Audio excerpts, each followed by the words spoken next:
It's your boy Derek, Dopest Detailer, coming at you again today with another episode of The Dopest Detailer. Today, real quick, I want to touch base on the topic that in the detailing world, I think it's a myth, and I'm going to try to do my best to speak on it to the best of my ability.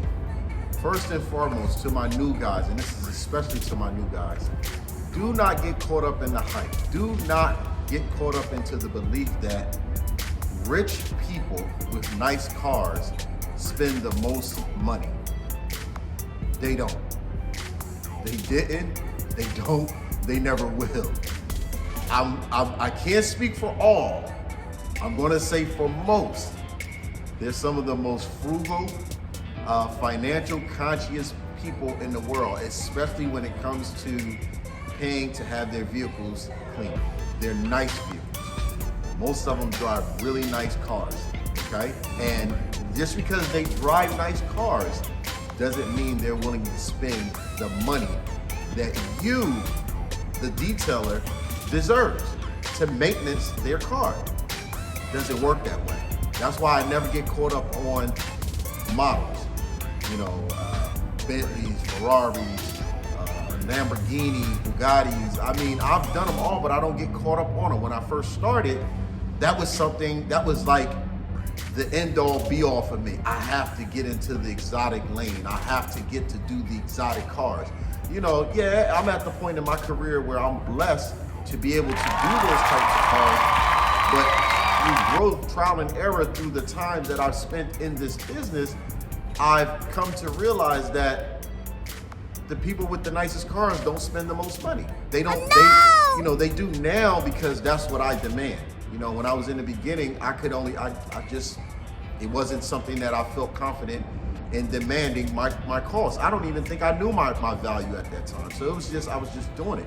But you know, guys are like, oh, I want to just do exotic cars and you know, I want to do the really, really nice cars. And what they don't realize is you actually make more money cleaning, let's just say people who are less financially fortunate than those who have an abundance of fortune.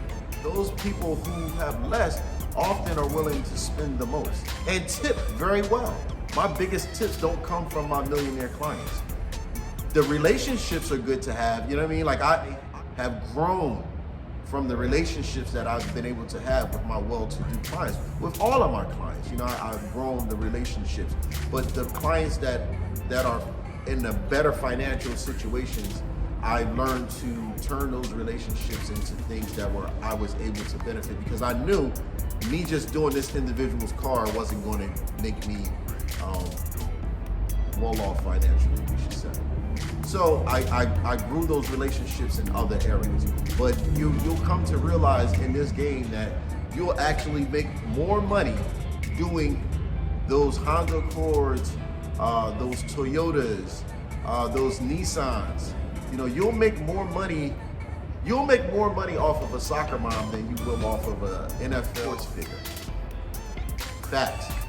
I know this to be true. You will make more money, you will get a better tip from a soccer mom than you will from an athlete, a pro athlete. I'm just saying pro athletes, but just well-to-do people. You'll make more money off of a soccer mom. And that's not to say that a soccer mom isn't doing well, probably is, but it's almost like they respect our craft and our go-getter mentality, our hustle mentality, our small business focus more than the people that really, really have it. So, you know, with that being said, just try not to, you know, having a clientele full of clients with nice cars can be a double-edged sword. You can put yourself in a position where as though you start to alienate the people with the not so fancy cars, because automatically in their mind they're going to think, well, this guy only does fancy cars, I can't afford him, before they even have a conversation with you. Basically it's because of the perception, because of the way it looks, like, oh, he just does nice cars and you know, I can't afford them. You know, I had to go through that, and then I got to a point where people, you know, had conversations with me, they reached out to me and they realized, well, wow, you are affordable. I'm not cheap. I'm affordable. There's a difference, okay? I am affordable. You know, there's something for everybody. And if you can't afford the service that I provide, I have a network of other detailers that I work with, up and coming new guys that I'll be more than happy to send that work to, because I have a certain value that I put on my service, my hourly service. My hourly rate is at a certain place. So it doesn't matter if I'm doing a 2021, 22 Corvette, a 2022 Maybach, or a 1987 Honda Accord. It doesn't matter. At the end of the day, my rate is my rate. It's not about what type of cars they drive. I treat all cars the same. I treat my Honda Accords like I treat my Bentleys. You know, I treat my Toyota RAV4s like I treat my Mercedes G63s. Like, I don't alienate people based on the types of cars that they drive, but I want to get this message across to, like I said, the new guys, especially the new guys who think that when you start to deal with a certain clientele, you're going to make bigger money. It's not true. It's not true. Rich people are rich because they are super conscious of the way they spend their money. All rich people don't drive exotic cars. It almost seems like, for me, being in this business 20 years, I've been in this business for 20 years, it seems to me like they're even more conscious, on top of being super conscious, even more conscious when it comes to paying a guy to detail their car. And they want the most, trust me. People that are well off financially, let's call them rich people want the most for the money that they're spending.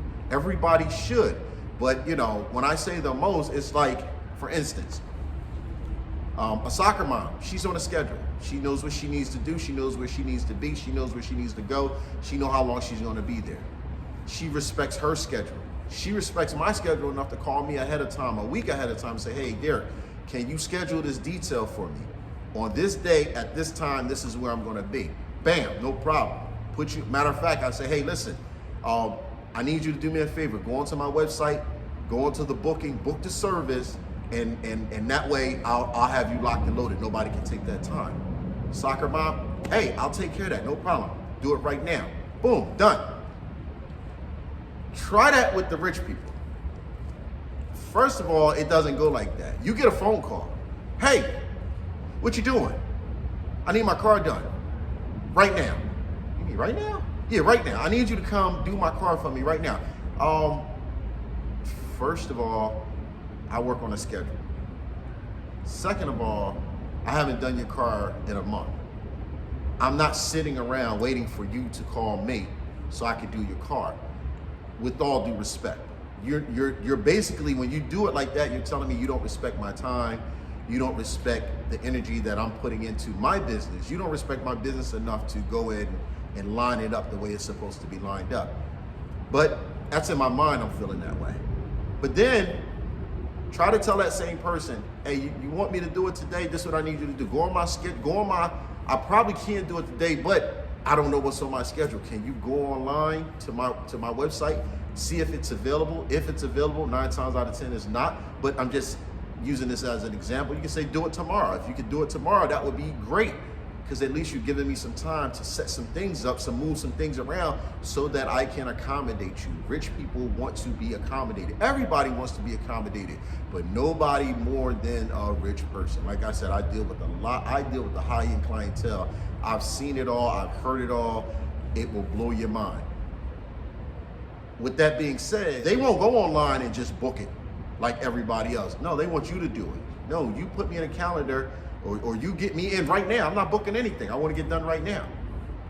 Well, if you want me to stop doing what I'm doing right now to come detail your car, which I probably won't, because I just have that much respect for the clients that have took the time to book the service. A lot of guys will push their clients to the side for money, just because somebody popped up and said, hey, I'll pay you more than this guy who's been coming to you every week, you know, on a schedule.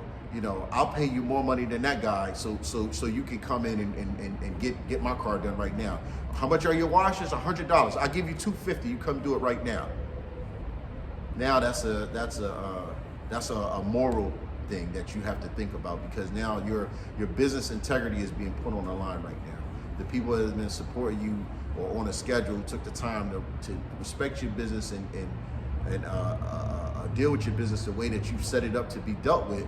Now you're pushing them to the side to go get the $250, which you probably won't even hear from that guy for like another month, and he's gonna pull the same stunt. Be mindful. Just because people drive nice cars don't mean they pay nice money, okay? That's it, that's all. Just try to keep this simple today. I try to keep it simple every day. Again, please like, share, comment, tell friends and family about it. Your boy, the dopest detailer, Derek, and I will be checking in with you again real soon.